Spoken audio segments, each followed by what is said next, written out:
নমস্কার। পড়ছি কবিগুরু রবীন্দ্রনাথ ঠাকুরের লেখা বউ ঠাকুরানীর হাট। বউ ঠাকুরানীর হাট এই মূল গ্রন্থের আজ শুরু হতে চলেছে ষষ্ঠ পরিচ্ছেদ এবং এই অডিও সিরিজ অনুসারে আজ শুরু হবে এর দ্বিতীয় পর্ব। গত পর্বে আমরা জানতে পারি যে মহারানা প্রতাপাদিত্য তাঁর পিতৃব্য বসন্ত রায়কে খুন করার চেষ্টা করেন, যা জানতে পেরে রাজকুমার উদয়াদিত্য তাকে রক্ষা করেন। বসন্ত রায় কিন্তু রায়গড়ে ফেরত না গিয়ে তিনি রাজকুমারের সঙ্গেই রাজ পরিবারে আসেন এবং প্রতাপাদিত্যের সঙ্গে দেখা করেন। এখন শুরু করছি তার পরবর্তী অংশ থেকে, মূল গ্রন্থ অনুযায়ী যা ষষ্ঠ পরিচ্ছেদ এবং আমার এই অডিও বুক অনুযায়ী যা তার দ্বিতীয় পর্ব। শুরু করলাম। বিভার ম্লান মুখ দেখিয়া সুরমা আর থাকিতে পারিল না। তাহার গলা ধরিয়া কহিল, বিভা, তুই চুপ করিয়া থাকিস কেন? তোর মনে যখন যাহা হয় বলিস না কেন? বিভা ধীরে ধীরে কহিল, আমার আর কি বলিবার আছে? সুরমা কহিল, অনেকদিন তাহাকে দেখিস নাই, তোর মন কেমন করিবেই তো। তুই তাহাকে আসিবার জন্য একখানা চিঠি লেখ না, আমি তোর দাদাকে দিয়া পাঠাইবার সুবিধা করিয়া দিব। বিভার স্বামী চন্দ্রদ্বীপপতি রামচন্দ্র রায়ের সম্বন্ধে কথা হইতেছে। বিভা ঘাড় হেঁট করিয়া কহিতে লাগিল, এখানে কেহ যদি তাহাকে গ্রাহ্য না করে, কেহ যদি তাহাকে ডাকিবার আবশ্যক বিবেচনা না করে, তবে এখানে তিনি না আসিলেই ভালো। তিনি যদি আপনি আসেন তবে আমি বারণ করিব। তিনি রাজা, যেখানে তাহার আদর নাই সেখানে তিনি কেন আসিবেন? আমাদের চেয়ে তিনি কিসের ছোট যে পিতা তাহাকে অপমান করিবেন? বলিতে বলিতে বিভা আর সামলাইতে পারিল না। তাহার মুখখানি লাল হইয়া উঠিল ও সে কাঁদিয়া ফেলিল। সুরমা বিভার মুখ বুকে রাখিয়া তাহার চোখের জল মুছাইয়া কহিল, আচ্ছা বিভা, তুই যদি পুরুষ হইতিস তো কি করিতিস? নিমন্ত্রণ পত্র পাস নাই বলিয়া কি শ্বশুর বাড়ি যাইতিস না? বিভা বলিয়া উঠিল, না, তাহা পারিতাম না। আমি যদি পুরুষ হইতাম তো এখনই চলিয়া যাইতাম। মান অপমান কিছুই ভাবিতাম না, কিন্তু তাহা বলিয়া তাহাকে আদর করিয়া না ডাকিলে তিনি কেন আসিবেন? বিভা এত কথা কখনো কহে নাই। আজ আবেগের মাথায় অনেক কথা বলিয়াছে। এতক্ষণ একটু লজ্জা করিতে লাগিল। মনে হইল বড় অধিক কথা বলিয়া ফেলিয়াছি। আবার যেরকম করিয়া বলিয়াছি বড় লজ্জা করিতেছে। ক্রমে তাহার মনের উত্তেজনা হ্রাস হইয়া আসিল ও মনের মধ্যে একটা গুরুভার অবসাদ আস্তে আস্তে চাপিয়া পড়িতে লাগিল। বিভা বাহুতে মুখ ঢাকিয়া সুরমার কোলে মাথা দিয়া শুইয়া পড়িল। সুরমা মাথা নত করিয়া কোমল হস্তে তাহার ঘন কেশভার পৃথক করিয়া দিতে লাগিল। এমন কতক্ষণ গেল, উভয়ের মুখে একটিও কথা নাই। বিভার চোখ দিয়া এক বিন্দু করিয়া জল পড়িতেছে ও সুরমা আস্তে আস্তে মুছাইয়া দিতেছে। অনেকক্ষণ বাদে যখন সন্ধ্যা হইয়া আসিল, তখন বিভা ধীরে ধীরে উঠিয়া বসিল ও চোখের জল মুছিয়া ঈষৎ হাসিল। সে হাসির অর্থ, আজকে ছেলে মানুষই করিয়াছি। ক্রমে মুখ ফিরাইয়া সরিয়া গিয়া পালাইয়া যাইবার উদ্যোগ করিতে লাগিল। সুরমা কিছু না বলিয়া তাহার হাত ধরিয়া রহিল। পূর্বকার কথা আর কিছু উত্থাপন না করিয়া কহিল, বিভা, শুনিয়াছিস, দাদা মহাশয় আসিয়াছেন। বিভা, দাদা মহাশয় আসিয়াছেন? সুরমা, হ্যাঁ। বিভা আগ্রহের সহিত জিজ্ঞাসা করিল, কখন আসিয়াছেন? সুরমা, প্রায় 4 প্রহর বেলার সময়। বিভা কহিল, এখনো যে আমাদের দেখিতে আসিলেন না? বিভার মনে ঈষৎ অভিমানের উদয় হইল। দাদা মহাশয়ের দখল লইয়া বিভা অতিশয় সতর্ক। এমনকি একদিন বসন্ত রায় উদয়াদিত্যের সহিত অনেকক্ষণ কথোপকথন করিয়া বিভাকে অন্তঃপুরে 3 দণ্ড অপেক্ষা করাইয়াছিলেন। একবারেই তাহার সহিত দেখা করিতে যান নাই। ইহার জন্য বিভার এমন কষ্ট হইয়াছিল যে, যদিও সে বিষয়ে সে কিছু বলে নাই বটে, তবু প্রসন্ন মুখে দাদা মহাশয়ের সঙ্গে কথা কহিতে পারে নাই। বসন্ত রায় ঘরে প্রবেশ করিয়াই হাসিতে হাসিতে গান ধরিলেন, আজ তোমারে দেখিতে এলেম অনেক দিনের পরে, ভয় নাইকো সুখে থাকো, অধিকক্ষণ আঁকবো নাকো, আসিয়াছি দুদণ্ডেরই তরে, দেখব শুধু মুখখানি, শুনব দুটি মধুর বাণী, আড়াল থেকে হাসি দেখে চলে যাব দেশান্তরে। গান শুনিয়া বিভা মুখ নত করিয়া হাসিল। তাহার বড় আহ্লাদ হইয়াছে, অতটা আহ্লাদ পাছে ধরা পড়ে বলিয়া বিব্রত হইয়া পড়িয়াছে। সুরমা বিভার মুখ তুলিয়া ধরিয়া কহিল, দাদা মহাশয়, বিভার হাসি দেখিবার জন্য তো আড়ালে যাইতে হইল না। বসন্ত রায়, না, বিভা মনে করিল নিতান্তই না হাসিলে যদি বুড়া বিদায় না হয়, তবে না হয় একটু হাসি। ও ডাকিনীর মতলব আমি বেশ বুঝি, আমাকে তাড়াইবার ফোন দিই, কিন্তু শীঘ্রই তাহা হইতেছে না। আসিলাম যদি তো ভালো করিয়া জ্বালাইয়া যাইব, আবার যতদিন না দেখা হয় মনে থাকিবে।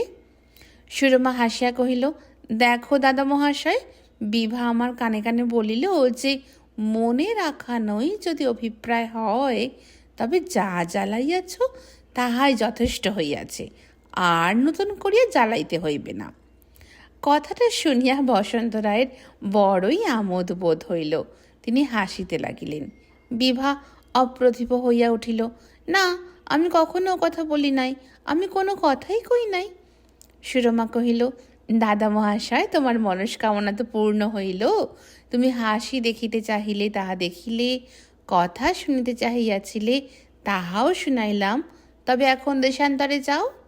বসন্ত রায়, না ভাই, তাহা পারিলাম না। আমি গোটা 15 গান ও 1 মাথা পাকা চুল আনিয়াছি, সেইগুলি সমস্ত নিকাশ না করিয়া যাইতে পারিতেছি না। বিভা আর থাকিতে পারিল না, হাসিয়া উঠিল, কহিল, তোমার আধ মাথা বই চুল নাই যে দাদা মহাশয়। দাদা মহাশয়ের অভিসন্ধি সিদ্ধ হইল। অনেক দিনের পর প্রথম আলাপে বিভার মুখ খুলিতে কিছু আয়োজনের আবশ্যক করে, কিন্তু দাদা মহাশয়ের কাছে বিভার মুখ একবার খুলিলে তাহা বন্ধ করিতে আবার ততোধিক আয়োজনের আবশ্যক হয়। কিন্তু দাদা মহাশয় ব্যতীত আর কাহারও কাছে কোনো অবস্থাতেই বিভার মুখ খুলে না। বসন্ত রায় ডাকে হাত বুলাইতে বুলাইতে বলিলেন, সে একদিন গিয়াছে রে ভাই, যেদিন বসন্ত রায়ের মাথায় 1 মাথা চুল ছিল, সেদিন কি আর এত রাস্তা হাঁটিয়া তোমাদের খোসামত করিতে আসিতাম? 1 গাছে চুল পাকিলেও তোমাদের মতন 5টা রূপসী চুল তুলিবার জন্য উমেদার হইত ও মনের আগ্রহে 10টা কাঁচা চুল তুলিয়া ফেলিত। বিভা গম্ভীর স্বরে জিজ্ঞাসা করিল, আচ্ছা দাদা মহাশয়, তোমার যখন 1 মাথা চুল ছিল, তখন কি তোমাকে এখনকার চেয়ে ভালো দেখিতেছিল? মনে মনে বিভার সে বিষয় বিষম সন্দেহ ছিল। দাদা মশায়ের টাকটি, তাহার গুম্ফ সম্পর্ক শূন্য অধরের প্রশস্ত হাসিটি, তাহার পাকা আম্রের ন্যায় ভাবটি সে মনে মনে পরিবর্তন করিতে চেষ্টা করিল, কোনো মতেই ভালো ঠেকিল না।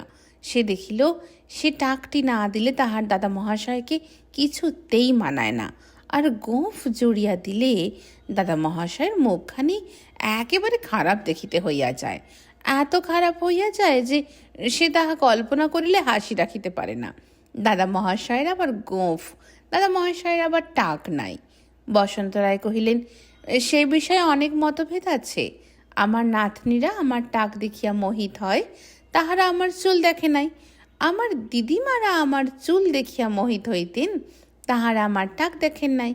যাহারা উভয় দেখিয়াছে, তাহারা এখনো একটা মত স্থির করিতে পারে নাই। বিভা কহিল, কিন্তু তা বলিয়া দাদা মহাশয়, যতটা টাক পড়ি আছে তাহার অধিক পড়িলে আর ভালো দেখাইবে না। সুরমা কহিল, দাদা মহাশয়, টাকের আলোচনা পরে হইবে, এখন বিভার একটা যাহা হয় উপায় করিয়া দাও।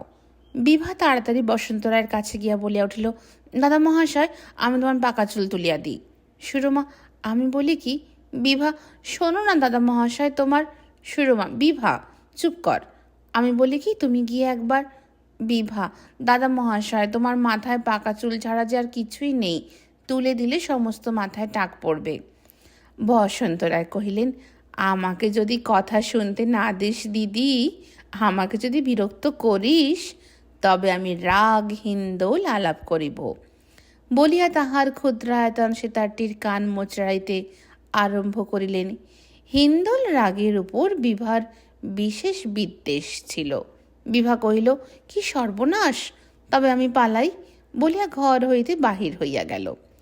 তখন সুরমা গম্ভীর হইয়া কহিল, বিভা নীরব হইয়া দিন রাত্রি যে কষ্ট প্রাণের মধ্যে বহন করে তাহা জানিলে বোধ করি মহারাজারও মনে দয়া হয়।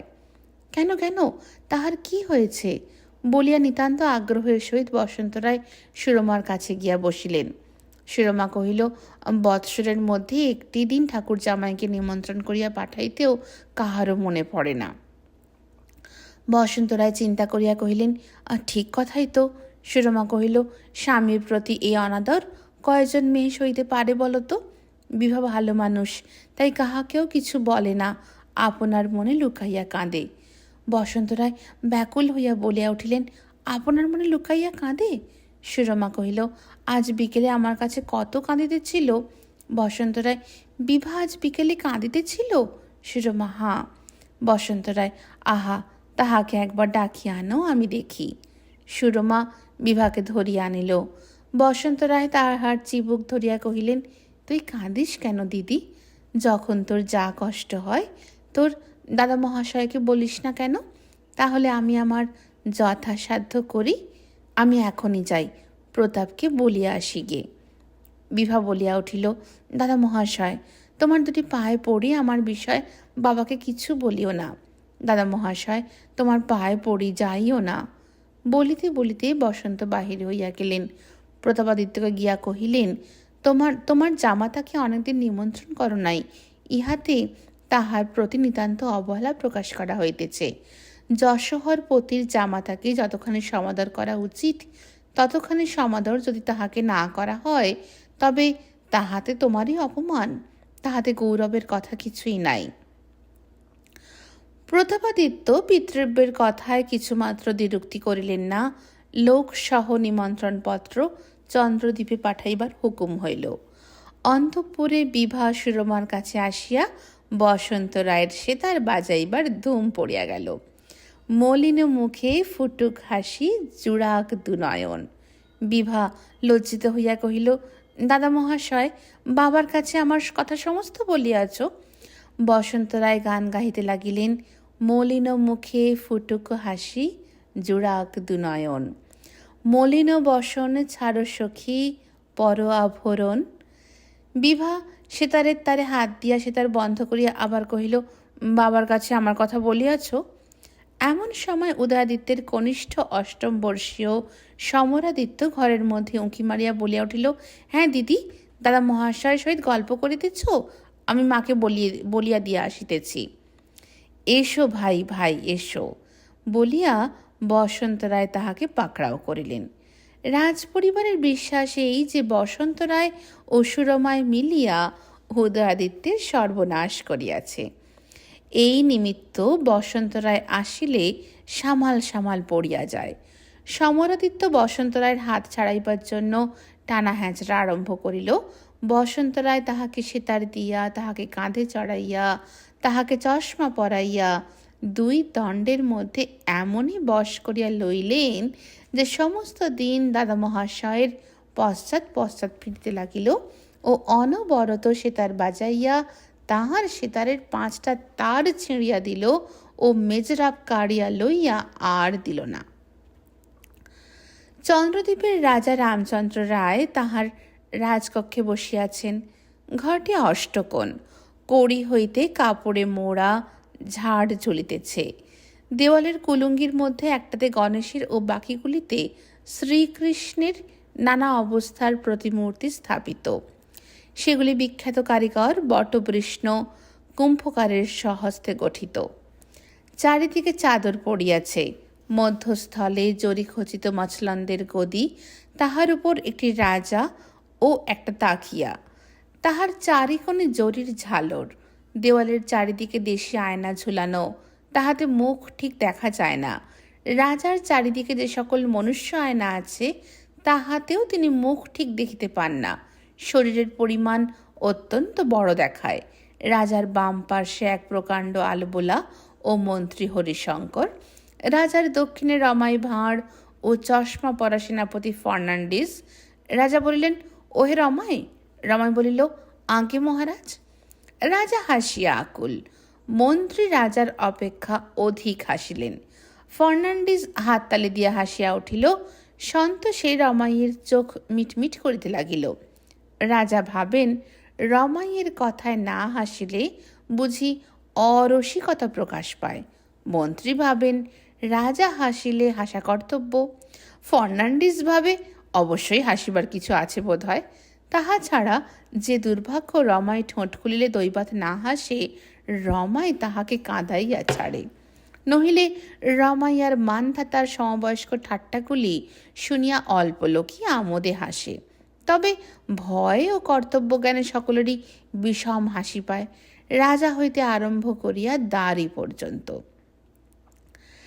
রাজা জিজ্ঞাসা করিলেন, খবর কি হে? রমাই ভাবিল, রসিকতা করা আবশ্যক। পরম্পরায় শোনা গেল সেনাপতি মহাশয়ের ঘরে চোর পড়িয়াছিল। সেনাপতি মহাশয় অধীর হইয়া উঠিলেন। তিনি বুঝিলেন একটা পুরাতন গল্প তাহার উপর দিয়া চালাইবার চেষ্টা হইতেছে। তিনি রমাইয়ের রসিকতার ভয়ে যেমন কাতর, রমাই প্রতিবারে তেমনি তাহাকেই চাপিয়া ধরে। রাজার বড়ই আমোদ। রমাই আসলে ফার্নান্ডিসকে ডাকিয়া পাঠান। রাজার জীবনে দুটি প্রধান আমোদ আছে, এক ভেড়ার লড়াই দেখা, আর রমাইয়ের মুখের সামনে ফার্নান্ডিসকে স্থাপন করা। রাজকার্যে প্রবেশ করিয়া অবধি সেনাপতির গায়ে একটা ছিটা গুলি বা তীরের আঁচড় লাগে নাই। অনবরত হাস্যের গোলাগুলি খাইয়া সে ব্যক্তি কাঁদো কাঁদো হইয়া আসিয়াছে। পাঠকেরা মার্জনা করিবেন, আমরা রমাইয়ের সকল রসিকতাগুলি লিপিবদ্ধ করিতে পারিব না। সুরুচির অনুরোধে অধিকাংশ স্থলেই পরিত্যাগ করিতে হইবে। রাজা চোখ টিপিয়া জিজ্ঞাসা করিলেন, তারপরে? নিবেদন করি মহারাজ। ফার্নান্ডিস তাহার কর্তার বোতাম খুলিতে লাগিলেন ও পড়িতে লাগিলেন। আজ দিন ৩-৪ ধরিয়া সেনাপতি মহাশয়ের ঘরে রাত্রে চোর আনাগোনা করিতেছিল। সাহেবের ব্রাহ্মণী জানিতে পারিয়া কর্তাকে অনেক ঠেলাঠেলি করেন, কিন্তু কোনো মতেই কর্তার ঘুম ভাঙাইতে পারেন নাই। রাজা করিলেন, হা হা হা হা। মন্ত্রী হো হো হো হো, সেনাপতি হি হি হি হি। দিনের বেলায় গৃহিণীর নিগ্রহ আর সহিতে না পারিয়া জোর হস্তে কহিলেন, দোহাই তোমার, আজ রাত্রে চোর ধরিব। রাত্রি 2 দণ্ডের সময় গৃহিণী কহিলেন, ও চোর আসিয়াছে। কর্তা বলিলেন, ওই যা, ঘরে যে আলো জ্বলিতেছে, চোর যে আমাদের দেখিতে পাইবে, ও দেখিতে পাইলেই পলাইবে। চোরকে ডাকিয়া কহিলেন, আজ তুই বড় বাঁচিয়া গেলি। ঘরে আলো আছে, আজ নিরাপদে পালাইতে পারিবি। কাল আসিস দেখি, অন্ধকারে কেমন না ধরা পড়িস। রাজা, মন্ত্রী, সেনাপতি হা হি হি করে এলেন। রাজা কহিলেন, তারপর? রমাই দেখিল এখনো রাজা তৃপ্তি হয় নাই। জানি না কি কারণে চোরের যথেষ্ট ভয় হইল না। তাহার পররাত্রেও ঘরে আসিল। গিন্নি কহিলেন, সর্বনাশ হইল, ওঠো। কর্তা কহিলেন, তুমি ওঠো না। গিন্নি কহিলেন, আমি উঠিয়া কি করিব? কর্তা বলিলেন, কেন, ঘরে একটা আলো জ্বালাও না। কিছু যে দেখিতে পাই না। গিন্নি বিষম ক্রুদ্ধ। কর্তা ততধিক ক্রুদ্ধ হইয়া কহিলেন, দেখো দেখি, তোমার জন্যই যত সর্বস্ব গেল। আলো জ্বালাও, বন্দুকটা আনো। ইতিমধ্যে চোর কাজকর্ম সারিয়া কহিল, মহাশয় 1 ছিলিম তামাকও খাওয়াইতে পারেন, বড় পরিশ্রম হইয়াছে। কর্তা বিষম ধমক দিয়া কহিলেন, রোস বেটা, আমি তামাক সাজিয়া দিতেছি, কিন্তু আমার কাছে আসিবি তো এই বন্দুকে তোর মাথা ওড়াইয়া দিব। তামাক খাইয়া চোর কহিল, মহাশয়, আলোটা যদি জ্বালেন তো উপকার হয়। শীত কাঠিটা পড়িয়া গিয়াছে, খুঁজিয়া পাইতেছি না। সেনাপতি কহিলেন, ব্যাটার ভয় হইয়াছে, তফাৎ থাক, কাছে আসিস না। বলিয়া তাড়াতাড়ি আলো জ্বালিয়া দিলেন। ধীরে সুস্থে জিনিসপত্র বাঁধিয়া চোর চলিয়া গেল। কর্তা গিন্নিকে কহিলেন, ব্যাটা বিষম ভয় পাইয়াছে। রাজা ও মন্ত্রী হাসিয়ার সামলাইতে পারেন না। ফার্নান্ডিস থাকিয়া থাকিয়া মাঝে মাঝে হি হি করিয়া টুকরো টুকরো হাসি টানিয়া টানিয়া বাহির করিতে লাগিলেন। রাজা কহিলেন, রমাই, শুনিয়াছ, আমি শ্বশুরালয় যাইতেছি। রমাই মুখভঙ্গি করিয়া কহিল, অসারং খোলু সংসারং সারং শ্বশুর মন্দিরং। হাস্য। প্রথমে রাজা, পরে মন্ত্রী, পরে সেনাপতি। কথাটা মিথ্যা নহে। শ্বশুর মন্দিরের সকলে সার, আহারটা, সমাদরটা, দুধের সরটি পাওয়া যায়, মাছের মোড়োটি পাওয়া যায়, সকলে সার পদার্থ। কেবল সর্বাপেক্ষা অসার ওই স্ত্রীটা। রাজা হাসিয়া কহিলেন, সে কি হে তোমার অর্ধাঙ্গী? রমাই জোড় হস্তে ব্যাকুল হয়ে কহিল, মহারাজ, তাহাকে অর্ধাঙ্গ বলিবেন না। তিনি জন্ম তপস্যা করিলে আমি বরঞ্চ একদিন তাহার অর্ধাঙ্গ হইতে পারিব, এমন ভরসা আছে। আমার মতো 5টা অর্ধাঙ্গ জুড়িলেও তাহার আয়তনে কুলায় না। যথাক্রমে হাস্য। কথাটার রস আর সকলেই বুঝিল, কেবল মন্ত্রী পারিলেন না। এই নিমিত্ত মন্ত্রীকে সর্বাপেক্ষা অধিক হাসিতে হইল। রাজা কহিলেন, আমি তো শুনিয়াছি তোমার ব্রাহ্মণী বড়ই শান্ত স্বভাবা ও ঘরকন্যায় বিশেষ পটু। রমাই, সে কথায় কাজ কি? ঘরে আর সকল রকম জঞ্জালি আছে, কেবল আমি তিষ্ঠিতে পারি না। প্রত্যুষে গৃহিণী এমনি ঝাঁটাইয়া দেন যে একেবারে মহারাজের দুয়ারে আসিয়া পড়ি। এইখানে কথা প্রসঙ্গে রমাইয়ের ব্রাহ্মণীর পরিচয় দিই। তিনি অত্যন্ত কৃষাঙ্গী ও দিনে দিনে ক্রমেই আরও ক্ষীণ হইয়া যাইতেছেন। রমাই ঘরে আসিলে তিনি কোথায় যে আশ্রয় লইবেন ভাবিয়া পান না। রাজসভায় রমাই এক প্রকার ভঙ্গিতে দাঁত দেখায় ও ঘরে আসিয়া গৃহিণীর কাছে আর এক প্রকার ভঙ্গিতে দাঁত দেখায়। কিন্তু গৃহিণীর যথার্থ স্বরূপ বর্ণনা করিলে নাকি হাস্যরস না আসিয়া করুণ রস আসে। এই নিমিত্ত রাজসভায় রমায় তাহার গৃহিণীকে স্থূলকায়া ও উগ্রচণ্ডা করিয়া বর্ণনা করেন। রাজা ও মন্ত্রীরা হাসি রাখিতে পারেন না। হাসি থামিলে রাজা কহিলেন, ওরে রমাই, তোমাকে যাইতে হইবে, সেনাপতিকেও সঙ্গে লইব। সেনাপতি বুঝিলেন এবার রমাই তাহার উপর দ্বিতীয় আক্রমণ করিবে। চশমাটা চোখে তুলিয়া পড়িলেন এবং বোতাম খুলিতে ও পড়িতে লাগিলেন। রমাই কহিল, উৎসব স্থলে যাইতে সেনাপতি মহাশয়ের কোনো আপত্তি থাকিতে পারে না, কারণ এ তো আর যুদ্ধস্থল নয়। রাজা ও মন্ত্রী ভাবিলেন ভারী একটা মজার কথা বুঝি আসিতেছে। আগ্রহের সহিত জিজ্ঞাসা করিলেন, কেন? রমাই কহিলেন, সাহেবের চোখে দিন রাত্রে চশমা আটা, ঘুমাইবার সময়ও চশমা পরিয়া শোন, নহিলে ভালো করিয়া স্বপ্ন দেখিতে পারেন না। সেনাপতি মহাশয়ের যুদ্ধে যাইতে আর কোনো আপত্তি নাই, কেবল পাছে চশমার কাঁচে কামানের গোলা লাগে ও কাঁচ ভাঙিয়া চোখ কানা হইয়া যায়, এই যা ভয়। কেমন মহাশয়? সেনাপতি চোখ টিপিয়া কহিলেন, তাহা নয় তো কি। তিনি আসন হইতে উঠিয়া কহিলেন, মহারাজ, আদেশ করেন তো বিদায় হই। রাজা সেনাপতিকে যাত্রার জন্য প্রস্তুত হইতে কহিলেন, যাত্রার সমস্ত উদ্যোগ করো, আমার 64 দাঁড়ের নৌকা যেন প্রস্তুত থাকে। মন্ত্রী ও সেনাপতি প্রস্থান করিলেন। রাজা কহিলেন, রমাই, তুমি তো সমস্ত শুনিয়াছ। গতবারে শ্বশুরালয়ে আমাকে বড়ই মাটি করিয়াছিল। রমাই কহিল, আগে হাঁ, মহারাজের লাঙুল বানাইয়া দিয়াছিল। রাজা হাসিলেন। মুখে দন্তের বিদ্যুৎ ছটা বিকাশ হইল বটে, কিন্তু মনের মধ্যে ঘোরতম মেঘ করিয়া উঠিল। এ সংবাদ রমাই জানিতে পারিয়াছে শুনিয়া তিনি বড় সন্তুষ্ট নহেন। আর কেহ জানিলে ততটা ক্ষতি ছিল না, অনবরত গুড়গুড়ি টানিতে লাগিলেন।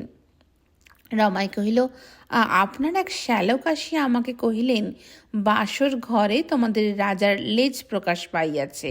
তিনি রামচন্দ্র না রামদাস, এমন তো পূর্বে জানিতাম না। আমি তৎক্ষণাৎ কহিলাম, পূর্বে জানিবেন কি রূপে? পূর্বে তো ছিল না। আপনাদের ঘরে বিবাহ করিতে আসিয়াছেন, তাই জস্মিন দেশে জাদাচার অবলম্বন করিয়াছেন। রাজা জবাব শুনিয়া বড়ই সুখী। ভাবিলেন, রমাই হইতে তাহার এবং তাহার পূর্বপুরুষদের মুখ উজ্জ্বল হইল ও প্রতাপাদিত্যের আদিত্য একেবারে চির রাহুগ্রস্ত হইল। রাজা যুদ্ধ বিগ্রহের বড় একটা ধার ধারেন না। এই সকল ছোটখাটো ঘটনাগুলিকে তিনি যুদ্ধ বিগ্রহের ন্যায় বিষম বড় করিয়া দেখেন। এতদিন তাহার ধারণা ছিল যে তাহার ঘোরতর অপমানসূচক পরাজয় হইয়াছে। এই কলঙ্কের কথা দিন রাত্রে তাহার মনে পড়িত ও তিনি লজ্জায় পৃথিবীকে দ্বিধা হইতে অনুরোধ করিতেন। আজ তাহার মন অনেকটা সান্ত্বনা লাভ করিল যে সেনাপতি রমাই রণে জিতিয়া আসিয়াছে, কিন্তু তথাপি তাহার মন হইতে লজ্জার ভার একেবারে দূর হয় নাই। রাজা রমাইকে কহিলেন, রমাই, এবারে গিয়া জিতিয়া আসিতে হইবে। যদি জয় হয় তবে তোমাকে আমার অঙ্গুরে উপহার দিব। রমাই বলিল, মহারাজ, জয়ের ভাব নাকি?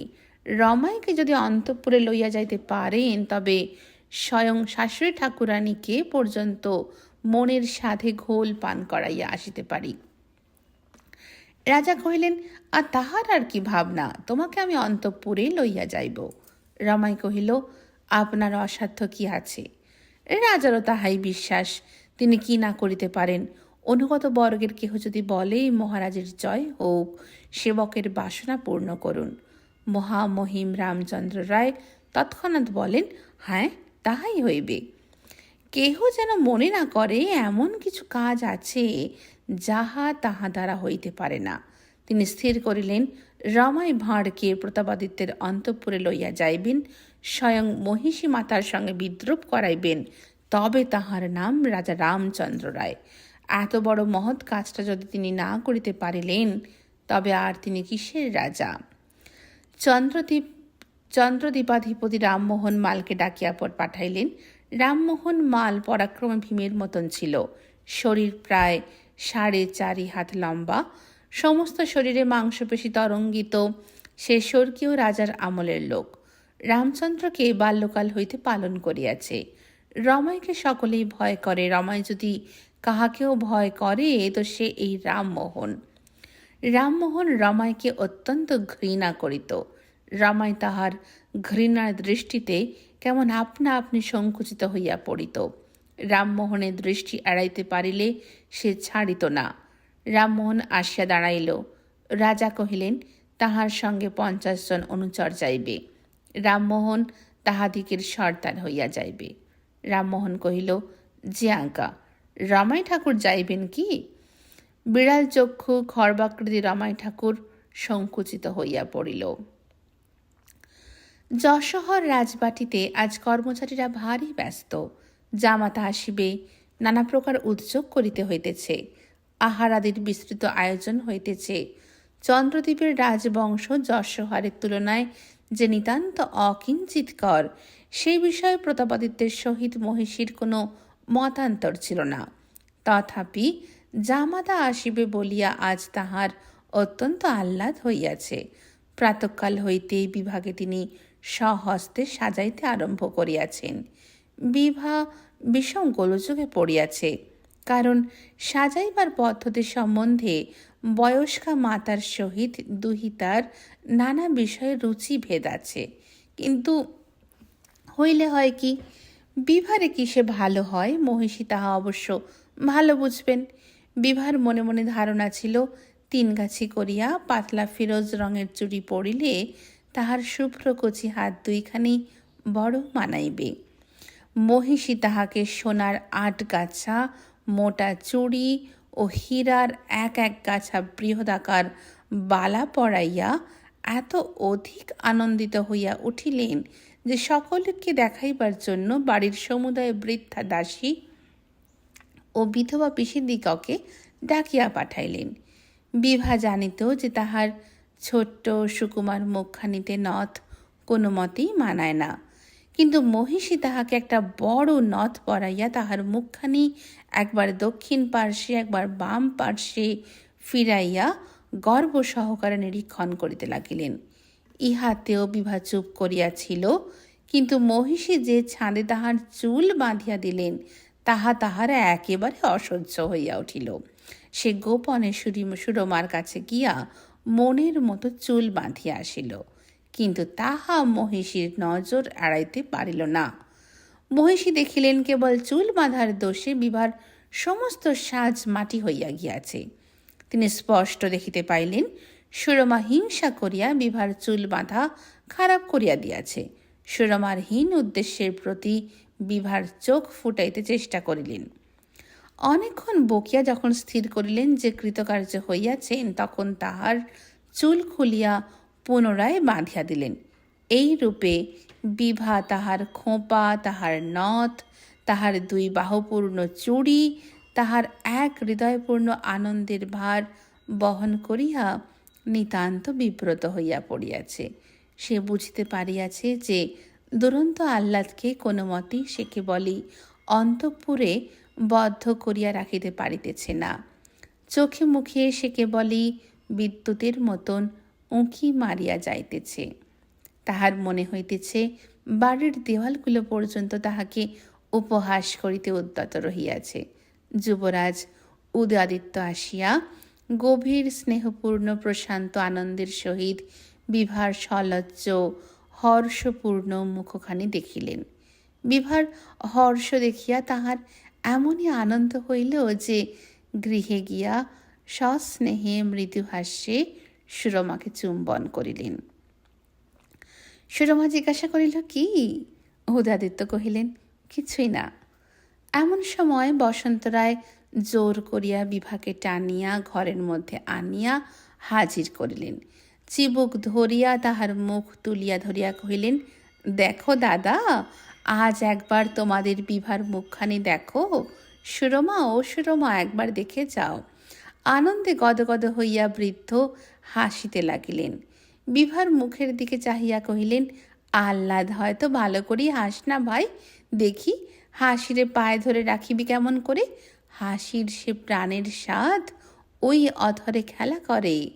বয়স যদি না যাইতো তো আজ তোরই মুখখানি দেখিয়া এইখানে পড়িতাম আর মরিতাম। হায় হায়, মরিবার বয়স কি আছে? যৌবনকালে ঘড়ি ঘড়ি মরিতাম, বুড়া বয়সে রোগ না হইলে আর মরণ হয় না। প্রতাপাদিত্যকে যখন তাহার শ্যালক আসিয়া জিজ্ঞাসা করিলেন, জামাই বাবাজিকে অভ্যর্থনা করিবার জন্য কে গিয়াছে, তিনি কহিলেন, আমি কি জানি, আজ পথে অবশ্য আলো দিতে হইবে। নেত্র বিস্ফারিত করিয়া মহারাজ কহিলেন, অবশ্যই দিতে হইবেই, এমন কোনো কথা নাই। তখন রাজশ্যালক শশাঙ্কোচে কহিলেন, নহবত বসিবে নাকি? সে সকল বিষয় ভাইবার অবসর নাই। আসল কথা, বাজনা বাজাইয়া একটা জামাই ঘরে আনা প্রতাপাদিত্যের কার্য নহে। রামচন্দ্র রায়ের মহা অভিমান উপস্থিত হইয়াছে। তিনি স্থির করিয়াছেন তাহাকে ইচ্ছাপূর্বক অপমান করা হইয়াছে। পূর্বে 2-1 তাহাকে অভ্যর্থনা না করিয়া লইয়া যাইবার জন্য রাজবাটি হইতে চকদিহিতে লোক প্রেরিত হইত। এবারে চাকদিহি পার হইয়া 2 ক্রোশ আসিলে পর বামনহাটিতে দেওয়ানজি তাহাকে অভ্যর্থনা করিতে আসিয়াছেন। যদি বা দেওয়ানজি আসিলেন, তাহার সহিত 250 জন বই লোক আসে নাই, কেন সমস্ত যশোহরে কি আর 50 জন লোক মিলিল না? রাজাকে লইতে যে হাতিটি আসিয়াছে, রমাই ভাঁড়ের মতন স্থূলকায় দেওয়ানজি তাহার অপেক্ষা বৃহত্তর। দেওয়ানকে রমাই জিজ্ঞাসা করিয়াছিল, মহাশয়, উটি বুঝি আপনার কনিষ্ঠ? ভালো মানুষ দেওয়ানজি ঈষৎ বিস্মিত হইয়া উত্তর দিয়াছেন, না, ওটা হাতি। রাজা ক্ষুব্ধ হইয়া দেওয়ানকে কহিলেন, তোমাদের মন্ত্রী যে হাতিটাতে চড়িয়া থাকে, সেটাও যে ইহা অপেক্ষা বড়। দেওয়ান কহিলেন, বড় হাতিগুলি রাজকার্য উপলক্ষে দূরে পাঠানো হইয়াছে, শহরে একটিও নাই। রামচন্দ্র স্থির করিলেন তাহাকে অপমান করিবার জন্যই তাহাদের দূরে পাঠানো হইয়াছে, নহিলে আর কি কারণ থাকিতে পারে।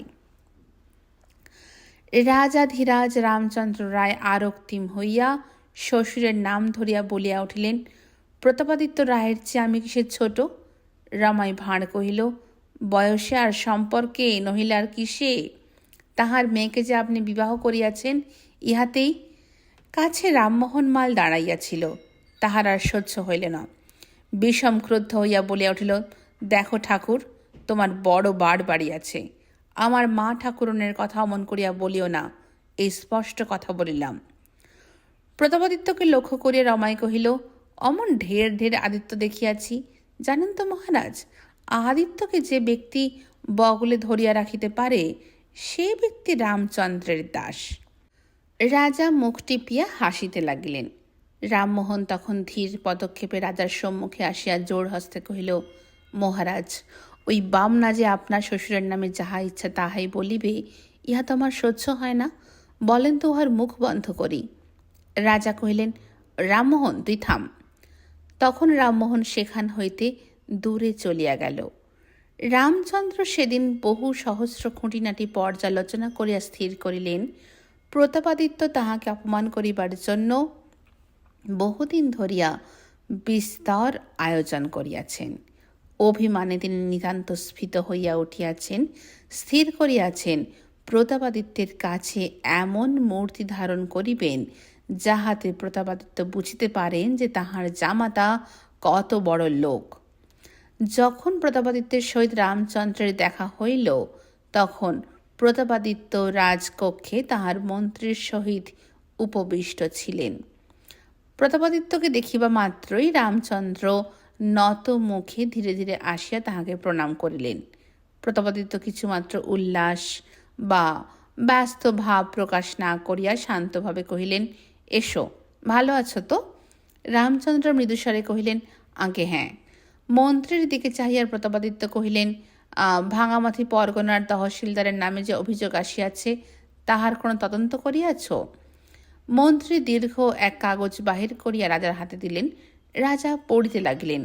কিয়তুর পড়িয়া একবার চোখ তুলিয়া জামাতাকে জিজ্ঞাসা করিলেন, গত বৎসরের মতো এবার তো তোমাদের ওখানে বন্যা হয় নাই? রামচন্দ্র কহিলেন, আগে না, আশ্বিন মাসে একবার জলবৃদ্ধি। প্রতাপাদিত্য, মন্ত্রী, এই চিঠিখানার অবশ্য একখানা নকল রাখা হইয়াছে, বলিয়া আবার পড়িতে লাগিলেন। পড়া শেষ করিয়া জামাতাকে কহিলেন, যাও বাবু, অন্তঃপুরে যাও। রামচন্দ্র ধীরে ধীরে উঠিলেন। তিনি বুঝিতে পারিয়াছেন তাহার অপেক্ষা প্রতাপাদিত্য কিসে বড়। রামমোহন মাল যখন অন্তঃপুরে আসিয়া বিভাকে প্রণাম করিয়া কহিল, মা, তোমায় একবার দেখিতে আসিলাম। তখন বিভার মনে বড় আহ্লাদ হইল। রামমোহনকে সে বড় ভালোবাসিত। কুটুম্বিতার নানাবিধ কার্যভার বহন করিয়া রামমোহন প্রায় মাঝে চন্দ্রদ্বীপ হইতে যশোহরে আসিত। কোনো আবশ্যক না থাকিলেও অবসর পাইলে সে একবার বিভাকে দেখিতে আসিত। রামমোহনকে বিভা কিছুমাত্র লজ্জা করিত না। বৃদ্ধ বলিষ্ঠ দীর্ঘ রামমোহন যখন মা বলিয়া আসিয়া দাঁড়াইত, তখন তাহার মধ্যে এমন একটা বিশুদ্ধ সরল অলঙ্কার শূন্য স্নেহের ভাব থাকিত যে বিভা তাহার কাছে আপনাকে নিতান্ত বালিকা মনে করিত। বিভা তাহাকে কহিল, মোহন, তুই এতদিন আসিস নাই কেন? রামমোহন কহিল, তা মা, কুপুত্র যদি বা হয়, কুমাতা কখনো নয়। তুমি কোন আমাকে মনে করিলে? আমি মনে মনে কহিলাম, না, মা ডাকিলে আমি যাব না। দেখি কতদিনে তার মনে পড়ে। তা কই, একবারও তো মনে পড়িল না। বিভা ভারী মুশকিলে পড়িল। সে কেন ডাকে নাই তাহা ভালো করিয়া বলিতে পারিল না। তাহা ছাড়া ডাকে নাই বলিয়া যে মনে করে নাই, এই কথাটার মধ্যে এক জায়গায় কোথায় যুক্তির দোষ আছে বলিয়া মনে হইতেছে, অথচ ভালো করিয়া বুঝাইয়া বলিতে পারিতেছে না। বিভার মুশকিল দেখিয়া রামমোহন হাসিয়া কহিল, না মা, অবসর পাই নাই বলিয়া আসিতে পারি নাই। বিভা কহিল, মোহন, তুই বস, তোদের গল্প আমায় বল। রামমোহন বসিল, চন্দ্রদ্বীপের বর্ণনা করিতে লাগিল। বিভা গালে হাত দিয়া এক মনে শুনিতে লাগিল। চন্দ্রদ্বীপের বর্ণনা শুনিতে তাহার হৃদয়টুকুর মধ্যে কত কি কল্পনা জাগিয়া উঠিয়াছিল। সেদিন সে আসমানের উপর কত ঘর বাড়ি বাঁধিয়াছিল, তাহার আর ঠিকানা নাই। যখন রামমোহন গল্প করিল গত বর্ষার বন্যায় তাহার ঘর বাড়ি সমস্ত ভাসিয়া গিয়াছিল, সন্ধ্যার প্রাক্কালে সে একাকী তাহার বৃদ্ধ মাতাকে পিঠে করিয়া সাঁতার দিয়া মন্দিরের চূড়ায় উঠিয়াছিল ও দুইজনে মিলিয়া সমস্ত রাত্রি সেখানে যাপন করিয়াছিল, তখন বিভার ক্ষুদ্র বুকটির মধ্যে কি হৃদকম্পই উপস্থিত হইয়াছিল। গল্প ফুরাইলে পর রামমোহন কহিল, মা, তোমার জন্য 4 গাছের শাঁখা আনিয়াছি, তোমাকে ওই হাতে পড়িতে হইবে, আমি দেখিব। বিভা তাহার 4 গাছি সোনার চুড়ি খুলিয়া শাঁখা পরিল ও হাসিতে হাসিতে মায়ের কাছে গিয়া কহিল, মা, মোহন তোমার চুড়ি খুলিয়া আমাকে 4 গাছি শাঁখা পরাইয়া দিয়াছে। মহিষী কিছুমাত্র অসন্তুষ্ট না হইয়া হাসিয়া কহিলেন, তা বেশ তো সাজিয়াছ, বেশ তো মানাইয়াছে। রামমোহন অত্যন্ত উৎসাহিত ও গর্বিত হইয়া উঠিল। মহিষী তাহাকে ডাকাইয়া লইয়া গেলেন নিজে উপস্থিত থাকিয়া তাহাকে আহার করাইলেন। সে তৃপ্তিপূর্বক ভোজন করিলে পর তিনি অত্যন্ত সন্তুষ্ট হইয়া কহিলেন, মোহন, এইবারে তোর সেই আগমনের গানটি গা। রামমোহন বিভার দিকে চাহিয়া গাহিল, সারা বরষ দেখিনে মা, মা তুই আমার কেমন ধারা, নয়নতারা হারিয়ে আমার অন্ত হলো নয়নতারা। এলি কি পাশানি ওরে, দেখব তোরে আঁখি ভরে, কিছুতেই থামে না যে মা, পোড়ায় নয়নের ধারা। রামমোহনের চোখে জল আসিল। মহিষীও বিভার মুখের দিকে চাহিয়া চোখের জল মুছিলেন। আগমনের গানে তাহার বিজয়ার কথা মনে পড়িল। ক্রমে সন্ধ্যা হইয়া আসিল। পুরো মহিলাদের জনতা বাড়িতে লাগিল। প্রতিবেশিনীরা জামাই দেখিবার জন্য ও সম্পর্ক অনুসারে জামাইকে উপহাস করিবার জন্য অন্তঃপুরে সমাগত হইল। আনন্দ, লজ্জা, আশঙ্কা, একটা অনিশ্চিত অনির্দিষ্ট না জানি কি হইবে এইভাবে বিভার হৃদয় তোলপাড় করিতেছে। তাহার মুখ কান লাল হইয়া উঠিয়াছে, তাহার হাত পা শীতল হইয়া গিয়াছে। ইহা কষ্ট কি সুখ কে জানে। জামাই অন্তঃপুরে আসিয়াছেন। হুল বিশিষ্ট সৌন্দর্যের ঝাঁকের ন্যায় রমণীগণ চারিদিক হইতে তাহাকে আক্রমণ করিয়াছে। চারিদিকে হাসির কোলাহল উঠিল। চারিদিক হইতে কোকিল কণ্ঠের তীব্র উপহাস, মৃণাল বাহুর কঠোর তাড়ন, চম্পক অঙ্কুলির চন্দ্র নখরের তীক্ষ্ণ পীড়ন চলিতে লাগিল। রামচন্দ্র রায় যখন নিতান্ত কাতর হইয়া পড়িয়াছেন, তখন একজন প্রৌঢ়া রমণী আসিয়া তাহার পক্ষ অবলম্বন করিয়া বসিল। সে কঠোর কণ্ঠে এমনি কাটা কাটা কথাও কহিতে লাগিল ও ক্রমেই তাহার মুখ দিয়া এমনই সকল রুচির বিকার বাহির হইতে লাগিল যে পুররমণীদের মুখ এক প্রকার বন্ধ হইয়া আসিল। তাহার মুখের কাছে থাকো দিদিও চুপ করিয়া গেলেন। বিমলা দিদি ঘর হইতে উঠিয়া চলিয়া গেলেন। কেবল ভূতর মা তাহাকে খুব এক কথা শুনাইয়াছিল। যখন উল্লিখিত ভূতর মার মুখ খুব চলিতেছিল, তখন সেই প্রৌঢ়া তাহাকে বলিয়াছিল, মা গো মা, তোমার মুখ নয় তো, এক গাছা ঝাঁটা। ভূতর মা তৎক্ষণাৎ কহিল, আরে মাগি, তোর মুখটা আস্তা কোঁড়, এত ঝাঁটাইলাম তবুও সাফ হইল না, বলিয়া গস গস করিয়া চলিয়া গেল। একে একে ঘর খালি হইল। রামচন্দ্র রায় বিরাম পাইলেন। তখন সেই প্রৌঢ়া গৃহ হইতে বাহির হইয়া মহিষীর কক্ষে উপস্থিত হইল। সেখানে মহিষী দাস দাসীদিগকে খাওয়াইতেছিলেন। রামমোহনও এক পার্শ্বে বসিয়া খাইতেছিল। সেই প্রৌঢ়া মহিষীর কাছে আসিয়া তাহাকে নিরীক্ষণ করিয়া কহিল, এই যে নিকষা জননী। শুনিবা মাত্র রামমোহন চমকিয়া উঠিল, প্রৌঢ়ার মুখের দিকে চাহিল। তৎক্ষণাৎ আহার পরিত্যাগ করিয়া শার্দুলের ন্যায় লম্ফ দিয়া তাহার দুই হস্ত বজ্র মুষ্টিতে ধরিয়া বজ্রস্বরে কহিয়া উঠিল, আমি যে ঠাকুর তোমায় চিনি, বলিয়া তাহার মস্তকের বস্ত্র উন্মোচন করিয়া ফেলিল। আর কেহ নয়, সে রমাই ঠাকুর। রামমোহন ক্রোধে কাঁপিতে লাগিল। গাত্র হইতে চাদর খুলিয়া ফেলিল। দুই হস্তে অবলীলাক্রমে রমাইকে আকাশে তুলিল ও কহিল, আজ আমার হাতে তোর মরণ আছে, বলিয়া তাহাকে দুই এক পাক আকাশে ঘুরাইল। মহিষী ছুটিয়া আসিয়া কহিলেন, রামমোহন, তুই করিস কি? রমাই কাতর স্বরে কহিল, দোহাই বাবা, ব্রহ্ম হত্যা করিস না। চারিদিক হইতে বিষম একটা গোলযোগ উঠিল। তখন রামমোহন রমাইকে ভূমিতে নামিয়া কাঁপিতে কাঁপিতে কহিল, হতভাগ্য, তোর কি আর মরিবার জায়গা ছিল না? রমাই কহিল, মহারাজ আমাকে আদেশ করিয়াছেন। রামমোহন বলিয়া উঠিল, কি বলিলে নিমক হারাম, ফের অমন কথা বলিবি তো এই শানের পাথরে তোর মুখ ঘষিয়া দিব, বলিয়া তাহার গলা টিপিয়া ধরিল। রমাই আর্তনাদ করিয়া উঠিল। তখন রামমোহন খড়পোকার রমাইকে চাদর দিয়া বাঁধিয়া বস্তার মতন করিয়া ঝুলাইয়া অন্তঃপুর হইতে বাহির হইয়া গেল। দেখিতে দেখিতে কথাটা অনেকটা রাষ্ট্র হইয়া গিয়াছে। রাত্রি তখন 2 প্রহর অতীত হইয়া গিয়াছে। রাজার শ্যালক আসিয়া সেই রাত্রে প্রতাপাদিত্যকে সংবাদ দিলেন যে জামাতা রমাই ভাঁড়কে রমণী বেশে অন্তঃপুরে লইয়া গেছেন। সেখানে সে পুরো রমণীদের সহিত এমনকি মহিষীর সহিত বিদ্রুপ করিয়াছে। তখন প্রতাপাদিত্যের মূর্তি অতিশয় ভয়ঙ্কর হইয়া উঠিল। রোষে তাহার সর্বাঙ্গ আলোড়িত হইয়া উঠিল। স্ফীত জটাসিংহের ন্যায় শয্যা হইতে উঠিয়া বসিলেন। কহিলেন, লক্ষ্মণ সর্দারকে ডাকো। লক্ষ্মণ সর্দারকে কহিলেন, আজ রাত্রে আমি রামচন্দ্র রায়ের ছিন্ন মুণ্ড দেখিতে চাই। সে তৎক্ষণাৎ সেলাম করিয়া কহিল, জো হুকুম মহারাজ। তৎক্ষণাৎ তাহার শ্যালক তাহার পদতলে পড়িল, কহিল, মহারাজ মার্জনা করুন, বিভার কথা একবার মনে করুন, অমন কাজ করিবেন না। প্রতাপাদিত্য পুনরায় দৃঢ়স্বরে কহিলেন, আজ রাত্রের মধ্যেই আমি রামচন্দ্র রায়ের মুণ্ড চাই। তাহার শ্যালক তাহার পা জড়াইয়া ধরিয়া কহিল, মহারাজ আজ তাহারা অন্তঃপুরে শয়ন করিয়াছেন, মার্জনা করুন, মহারাজ মার্জনা করুন। তখন প্রতাপাদিত্য কিয়ৎক্ষণ স্তব্ধভাবে থাকিয়া কহিলেন, লক্ষ্মণ শোনো, কাল প্রভাতে যখন রামচন্দ্র রায় অন্তঃপুর হইতে বাহির হইবে, তখন তাহাকে বধ করিবে, তোমার উপর এ আদেশ রহিল। শ্যালক দেখিলেন তিনি যত দূর মনে করিয়াছিলেন তাহা অপেক্ষা অনেক অধিক হইয়া গিয়াছে। তিনি সেই রাত্রে চুপি চুপি আসিয়া বিভার শয়নকক্ষের দ্বারে আঘাত করিলেন। তখন দূর হইতে 2 প্রহরের নহবৎ বাজিতেছে।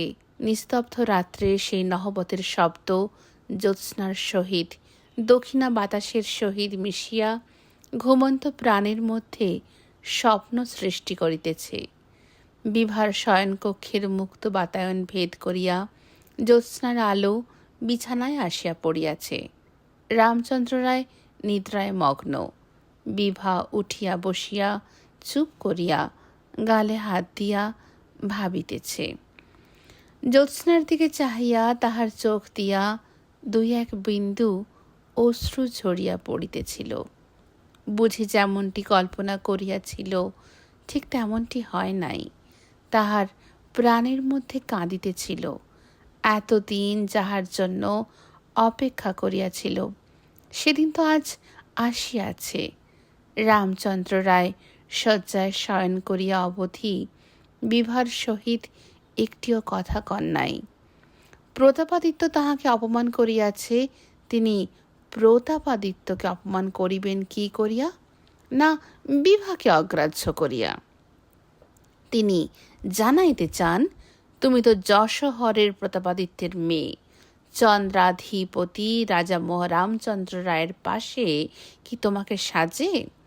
এই স্থির করিয়া সেই যে পাশ ফিরিয়া শুইয়াছেন, আর পার্শ্ব পরিবর্তন করেন নাই।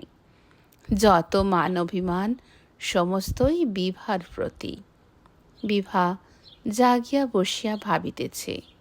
একবার জ্যোৎস্নার দিকে চাহিতেছে, একবার স্বামীর মুখের দিকে চাহিতেছে। তাহার বুক কাঁপিয়া এক প্রকার দীর্ঘ নিঃশ্বাস উঠিতেছে। প্রাণের মধ্যে বড় ব্যথা বাজিয়াছে। সহসা একবার রামচন্দ্রের ঘুম ভাঙিয়া গেল। সহসা দেখিলেন বিভা চুপ করিয়া বসিয়া কাঁদিতেছে। সেই নিদ্রোত্থিত অবস্থার প্রথম মুহূর্তে, যখন অপমানের স্মৃতি জাগিয়া ওঠে নাই, গভীর নিদ্রার পরে মনের সুস্থ ভাব ফিরিয়া আসিয়াছে, রোষের ভাব চলিয়া গিয়াছে, তখন সহসা বিভার সেই অশ্রুপ্লাবিত করুণ কচি মুখখানি দেখিয়া সহসা তাহার মনে করুণা জাগিয়া উঠিল। বিভার হাত ধরিয়া কহিলেন, বিভা কাঁদিতেছ? বিভা আকুল হইয়া উঠিল। বিভা কথা কহিতে পারিল না। বিভা চোখে দেখিতে পাইল না।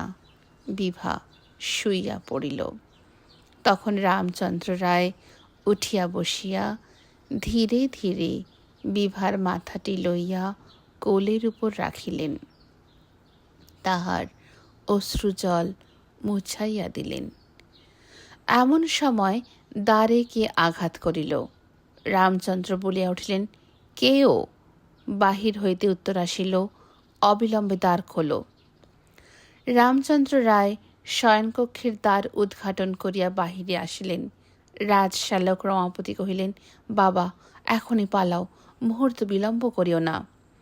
সেই রাত্রে সহসা এই কথা শুনিয়া রামচন্দ্র রায় একেবারে চমকিয়া উঠিলেন। তাহার মুখ সাদা হইয়া গেল। রুদ্ধ নিঃশ্বাসে জিজ্ঞাসা করিলেন, কেন কেন কি হইয়াছে? কি হইয়াছে তাহা এখন বলিব না, এখনই পালাও। বিভা শয্যা ত্যাগ করিয়া আসিয়া জিজ্ঞাসা করিল, মামা কি হইয়াছে? রমাপতি কহিলেন, সে কথা তোমার শুনিয়া কাজ নাই মা। বিভার প্রাণ কাঁদিয়া উঠিল। সে একবার বসন্ত রায়ের কথা ভাবিল, একবার উদয়াদিত্যের কথা ভাবিল, আর বলিয়া উঠিল, মামা কি হইয়াছে বলো। রমাপতি তাহার কথার কোনো উত্তর না দিয়া রামচন্দ্রকে কহিলেন, বাবা, অনর্থক কাল বিলম্ব হইতেছে, এই বেলা গোপনে পালাইবার উপায় দেখো। হঠাৎ বিভার মনে একটা দারুণ অশুভ আশঙ্কা জাগিয়া উঠিল। গমনোদ্যত মাতুলের পথরোধ করিয়া কহিল, ওগো, তোমার দুটি পায়ে পড়ি, কি হইয়াছে বলিয়া যাও। রমাপতি সভয় চারিদিক চাহিয়া কহিলেন, গোল করিস নি বিভা, চুপ কর, আমি সমস্তই বলিতেছি। যখন রমাপতি একে একে সমস্তটা বলিলেন, তখন বিভা একেবারে চিৎকার করিয়া উঠিবার উপক্রম করিল। রমাপতি তাড়াতাড়ি তাহার মুখ চাপিয়া ধরিলেন, কহিলেন, চুপ চুপ, সর্বনাশ করিস নে। বিভা রুদ্ধশ্বাসে অর্ধরুদ্ধস্বরে সেইখানেই বসিয়া পড়িল। রামচন্দ্র রায় সকাতরে কহিলেন, এখন আমি কি উপায় করিব? পালাইবার কি পথ আছে আমি তো কিছুই জানি না। রমাপতি কহিলেন, আজ রাত্রির প্রহরীরা চারিদিকে সতর্ক আছে, আমি একবার চারিদিক দেখিয়া আসি, যদি কোথাও কোনো উপায় থাকে। এই বলিয়াতে তিনি প্রস্থানের উপক্রম করিলেন। বিভা তাহাকে ধরিয়া কহিল, মামা, তুমি কোথায় যাও? তুমি যাইও না, তুমি আমাদের কাছে থাকো। রমাপতি কহিলেন, বিভা, তুই পাগল হইয়াছিস? আমি কাছে থাকিলে কোনো উপকার দেখিবে না, ততক্ষণ আমি একবার চারিদিকের অবস্থা দেখিয়া আসি। বিভা তখন বলপূর্বক উঠিয়া দাঁড়াইল, হাত পা তাহার থরথর করিয়া কাঁপিতেছে।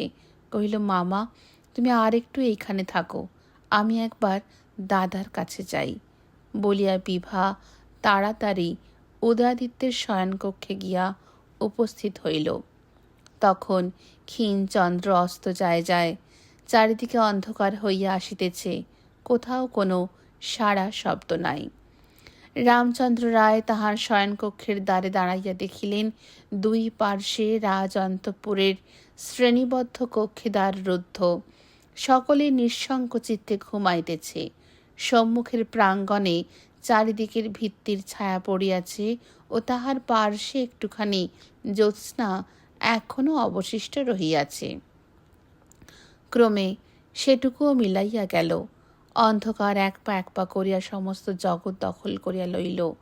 অন্ধকার দূরে বাগানের শ্রেণীবদ্ধ নারিকেল গাছগুলির মধ্যে আসিয়া জমিয়া বসিল। অন্ধকার কোল ঘেঁষিয়া অতি কাছে আসিয়া দাঁড়াইল। রামচন্দ্র রায় কল্পনা করিতে লাগিলেন, এই চারিদিকের অন্ধকারের মধ্যে না জানি কোথায় একটা ছুরি তাহার জন্য অপেক্ষা করিতেছে। দক্ষিণে না বামে, সম্মুখে না পশ্চাতে, ওই যে ইতস্তত এক একটা কোণ দেখা যাইতেছে, উহার মধ্যে একটা কোণে তো কেহ মুখ গুঁজিয়া সর্বাঙ্গ চাদরে ঢাকিয়া চুপ করিয়া বসিয়া নাই। কি জানি, ঘরের মধ্যে যদি কেহ থাকে, খাটের নিচে অথবা দেওয়ালের এক পাশে। তাহার সর্বাঙ্গ শিহরিয়া হটিল, কপাল দিয়া ঘাম পড়িতে লাগিল। একবার মনে হইল, যদি মামা কিছু করেন, যদি তাহার কোনো অভিসন্ধি থাকে। আস্তে আস্তে একটু সরিয়া দাঁড়াইলেন। একটা বাতাস আসিয়া ঘরের প্রদীপ নিভিয়া গেল। রামচন্দ্র ভাবিলেন, কে যেন বুঝি প্রদীপ নিভাইয়া দিল, কে একজন বুঝি ঘরে আছে। রমাপতির কাছে ঘেঁষিয়া গিয়া ডাকিলেন, মামা। মামা কহিলেন, কি বাবা? রামচন্দ্র রায় মনে মনে কহিলেন, বিভা কাছে থাকিলে ভালো হইত, মামাকে ভালো বিশ্বাস হইতেছে না। বিভা উদয়াদিত্যের কাছে একেবারে কাঁদিয়া গিয়া পড়িল। তাহার মুখ দিয়া আর কথা বাহির হইল না। সুরমা তাহাকে উঠাইয়া বসাইয়া জিজ্ঞাসা করিল, কি হইয়াছে বিভা? বিভা সুরমাকে দুই হস্তে জড়াইয়া ধরিয়া একটি কথাও বলিতে পারিল না। উদয়াদিত্য সস্নেহে বিভার মাথায় হাত দিয়া কহিলেন, কেন বিভা, কি হইয়াছে? বিভা তাহার ভ্রাতার দুই হাত ধরিয়া কহিল, দাদা, আমার সঙ্গে এসো, সমস্ত শুনিবে। তিনজনে মিলিয়া বিভার শয়নকক্ষের দ্বারে গিয়া উপস্থিত হইলেন। সেখানে অন্ধকারে রামচন্দ্র বসিয়া ও রমাপতি দাঁড়াইয়া আছেন। উদয়াদিত্য তাড়াতাড়ি জিজ্ঞাসা করিলেন, মামা, হইয়াছে কি? রমাপতি একে একে সমস্তটা কহিলেন। উদয়াদিত্য তাহার আয়তনেত্র বিস্তারিত করিয়া সুরমার দিকে চাহিয়া কহিলেন, আমি এখনই পিতার কাছে যাই, তাহাকে কোনো মতেই আমি ও কাজ করিতে দিব না, কোনো মতেই না। সুরমা কহিল, তাহাতে কি কোনো ফল হইবে? তাহার চেয়ে বরং একবার দাদা মহাশয়কে তাহার কাছে পাঠাও, যদি কিছু উপকার দেখে। যুবরাজ কহিলেন, আচ্ছা। বসন্ত রায় তখন অগাধ নিদ্রা দিতেছিলেন। ঘুম ভাঙিয়াই উদয়াদিত্যকে দেখিয়া ভাবিলেন বুঝি ভোর হইয়াছে। তৎক্ষণাৎ ললিতে একটা গান গাহিবার উপক্রম করিলেন। কবরীতে ফুল শুকালো, কাননের ফুল ফুটল বনে। দিনের আলো প্রকাশিল, মনের স্বাদ রহিল মনে। উদয়াদিত্য কহিলেন, দাদা মহাশয়, বিপদ ঘটিয়াছে। তৎক্ষণাৎ বসন্ত রায়ের গান বন্ধ হইয়া গেল। ত্রস্তভাবে উঠিয়া উদয়াদিত্যের কাছে আসিয়া শশব ব্যস্ত জিজ্ঞাসা করিলেন, হ্যাঁ, সে কি দাদা, কি হইয়াছে, কিসের বিপদ? উদয়াদিত্য সমস্ত বলিলেন। বসন্ত রায় শয্যায় বসিয়া পড়িলেন। উদয়াদিত্যের মুখের দিকে চাহিয়া ঘাড় নাড়িয়া কহিলেন, না দাদা না, এ কি কখনো হয়, এ কি কখনো সম্ভব? উদয়াদিত্য কহিলেন, আর সময় নাই, একবার পিতার কাছে যাও। বসন্ত রায় উঠিলেন, চলিলেন। যাইতে যাইতে কতবার জিজ্ঞাসা করিলেন, দাদা এ কি কখনো হয়, এ কি কখনো সম্ভব? প্রতাপাদিত্যের গৃহের প্রবেশ করিয়াই জিজ্ঞাসা করিলেন, বাবা প্রতাপ, এ কি কখনো সম্ভব? প্রতাপাদিত্য এখনো শয়নকক্ষে যান নাই। তিনি তাহার মন্ত্রগৃহে বসিয়া আছেন। একবার এক মুহূর্তের জন্য মনে হইয়াছিল লক্ষ্মণ সর্দারকে ফিরিয়া ডাকিবেন, কিন্তু সে সংকল্প তৎক্ষণাৎ মন হইতে দূর হইয়া গেল। প্রতাপাদিত্য কখনো দুইবার আদেশ করেন? যে মুখে আদেশ দেওয়া সেই মুখে আদেশ ফিরাইয়া লওয়া। আদেশ লইয়া ছেলেবেলা ছেলে খেলা করা তাহার কার্য নহে। কিন্তু বিভা বিভা বিধবা হইবে। রামচন্দ্র রায় যদি স্বেচ্ছাপূর্বক অগ্নিতে ঝাঁপ দিত, তাহা হইলেও তো বিভা বিধবা হইত। রামচন্দ্র রায় প্রতাপাদিত্যের রায়ের রোষাগ্নিতে স্বেচ্ছাপূর্বক ঝাঁপ দিয়াছে, তাহার অনিবার্য ফলস্বরূপ বিভা বিধবা হইবে। ইহাতে প্রতাপাদিত্যের কি হাত আছে? কিন্তু এত কথাও তাহার তখনও মনে হয় নাই। মাঝে মাঝে যখনই সমস্ত ঘটনা উজ্জ্বল রূপে তাহার মনে জাগিয়া উঠিতেছে, তখনই তিনি একেবারে অধীর হইয়া উঠিতেছেন, ভাবিতেছেন রাত কখন পোহাইবে। ঠিক এমন সময় বৃদ্ধ বসন্ত রায় ব্যস্ত সমস্ত হইয়া গৃহে প্রবেশ করিলেন ও আকুল ভাবে প্রতাপাদিত্যের দুই হাত ধরিয়া কহিলেন, বাবা প্রতাপ, ইহা কি কখনো সম্ভব? প্রতাপাদিত্য একেবারে জ্বলিয়া উঠিয়া বললেন, কেন সম্ভব নয়? বসন্ত রায় কহিলেন, ছেলে মানুষ, অপরিণামদর্শী, সে কি তোমার ক্রোধের যোগ্য পাত্র? প্রতাপাদিত্য বলিয়া উঠিলেন, ছেলে মানুষ, আগুনে হাত দিলে হাত পুড়িয়া যায়, ইহা বুঝিবার বয়স তাহার হয় নাই। ছেলে মানুষ, কোথাকার একটা লক্ষ্মী ছাড়া নির্বোধ মূর্খ ব্রাহ্মণ, নির্বোধের কাছে দাঁত দেখাইয়া যে রোজগার করিয়া খায়, তাহাকে স্ত্রীলোক সাজাইয়া আমার মহিষীর সঙ্গে বিদ্রুপ করিবার জন্য আনিয়াছে। এতটা বুদ্ধি যাহার জোগাইতে পারে, তাহার ফল কি হইতে পারে সে বুদ্ধিটা আর তাহার মাথায় জোগাইল না। দুঃখ এই, বুদ্ধিটা যখন মাথায় জোগাইবে, তখন তাহার মাথাও আর শরীরে থাকিবে না। যতই বলিতে লাগিলেন, তাহার শরীর ততই কাঁপিতে লাগিল, তাহার প্রতিজ্ঞা আরও দৃঢ় হইতে লাগিল, তাহার অধীরতা আরও বাড়িয়া উঠিল। বসন্ত রায় মাথা নাড়িয়া কহিলেন, আহা, সে ছেলে মানুষ, সে কিছুই বুঝে না। প্রতাপাদিত্যের অসহ্য হইয়া উঠিল। তিনি কহিলেন, দেখো পিতৃব্য ঠাকুর, যশোহরের রায় বংশের কিসে মান অপমান হয় সে জ্ঞান যদি তোমার থাকিবে, তবে কি ওই পাকা চুলের উপর মোগল বাদশাহের শিরোপা জড়াইয়া বেড়াইতে পারো? বাদশাহের প্রসাদ গর্বে তুমি মাথা তুলিয়া বেড়াইতেছ বলিয়া প্রতাপাদিত্যের মাথা একেবারে নত হইয়া পড়িয়াছে। যবনচরণের মৃত্তিকা তুমি কপালে ফোঁটা করিয়া পড়িয়া থাকো, তোমার ওই যবনের পদধূলিময় অকিঞ্চিতকর মাথাটা ধুলিতে লুটাইবার স্বাদ ছিল বড়। বিধাতার বিড়ম্বনায় তাহাতে বাধা পড়িল, এই তোমাকে স্পষ্টই বলিলাম, তুমি বলিয়াই বুঝিলে না। আজ রায় বংশের কত বড় অপমান হইয়াছে, তুমি বলিয়াই আজ রায় বংশের অপমানকারীর জন্য মার্জনা ভিক্ষা করিতে আসিয়াছ। বসন্ত রায় তখন ধীরে ধীরে কহিলেন, প্রতাপ, আমি বুঝিয়াছি। তুমি যখন একবার ছুরি তোলো তখন সে ছুরি এক একজনের উপর পড়িতেই চায়। আমি তাহার লক্ষ্য হইতে সরিয়া পড়িলাম বলিয়া আর একজন তাহার লক্ষ্য হইয়াছে। ভালো প্রতাপ, তোমার মনে যদি দয়া না থাকে, তোমার ক্ষুধিত ক্রোধ একজনকে যদি গ্রাস করিতেই চায়, তবে আমাকেই করুক, এই তোমার খুড়ার মাথা, বলিয়া বসন্ত রায় মাথা নিচু করিয়া দিলেন।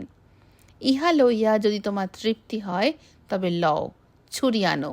এ মাথায় চুল নাই, এ মুখে যৌবনের রূপ নাই, যম নিমন্ত্রণ লিপি পাঠাইয়াছে, সে সভার উপযোগী সাজসজ্জাও শেষ হইয়াছে। বসন্ত রায়ের মুখে অতি মৃদু হাস্যরেখা দেখা দিল। কিন্তু ভাবিয়া দেখো প্রতাপ, বিভা আমাদের দুধের মেয়ে, তার যখন দুটি চক্ষু দিয়া অশ্রু পড়িবে, তখন বলিতে বলিতে বসন্ত রায় অধীর উচ্ছ্বাসে একেবারে কাঁদিয়া উঠিলেন। আমাকে শেষ করিয়া ফেল প্রতাপ, আমার বাঁচিয়া সুখ নাই, তাহার চোখে জল দেখিবার আগে আমাকে শেষ করিয়া ফেল। প্রতাপাদিত্য এতক্ষণ চুপ করিয়াছিলেন। যখন বসন্ত রায়ের কথা শেষ হইল তখন ধীরে ধীরে উঠিয়া চলিয়া গেলেন। বুঝিলেন কথাটা প্রকাশ হইয়াছে। নিচে গিয়ে প্রহরীদের ডাকাইয়া আদেশ করিলেন, রাজপ্রাসাদ সংলগ্ন খাল এখনই যেন বড় বড় শাল কাঠ দিয়া বন্ধ করিয়া দেওয়া হয়। সেই খালে রামচন্দ্র রায়ের নৌকা আছে। প্রহরীদিকে বিশেষ করিয়া সাবধান করিয়া দিলেন, আজ রাত্রে অন্তঃপুর হইতে কেহ যেন বাহির হইতে না পারে। আজ এই পর্যন্ত রইল। নমস্কার।